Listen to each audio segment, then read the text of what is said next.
मोहम्मद अफजल सहीवाल से सवाल करते हैं, कहते हैं मुफ्ती साहब ज़रा एक मसले की वजाहत फरमा दें।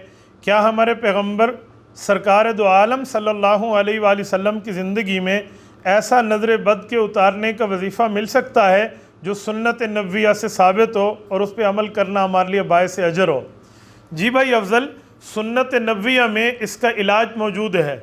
रसूल अक़दस सल्लल्लाहु अलैहि वसल्लम के ज़माने मुबारक में एक बार ऐसा हुआ कि एक आदमी को नज़र लग गई।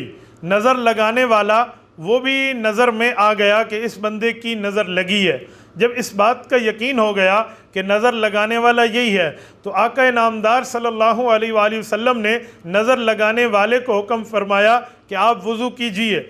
उसने वज़ू किया और उसके वज़ू वाला पानी जमा कर लिया गया। जिस बंदे को नज़र लगी थी उस पर उस पानी को छिड़क दिया गया, उस पर छींटे मारे गए, कतरे डाले गए, तो उसकी नज़र ज़ायल हो गई। आज भी सुन्नत नबविया का ये मसनून अमल मौजूद है। अगर किसी बंदे को किसी की नज़र लगे और बंदा मालूम हो जाए कि ये बंदा नज़र लगाने वाला है, तो वो उसको वज़ू कर लेना चाहिए और वज़ू के पानी की छींटें उठाकर उस बंदे पर डालनी चाहिए, फेंकनी चाहिए जिस आदमी को नज़र लगी और वो बीमार हो गया है। तो इंशाअल्लाह अल्लाह रब्बुल इज़्ज़त से कवी उम्मीद है इस सुन्नत पर अमल करने की वजह से अल्लाह रब्बुल इज़्ज़त उससे इस बीमारी को ज़ाइल फरमा देंगे।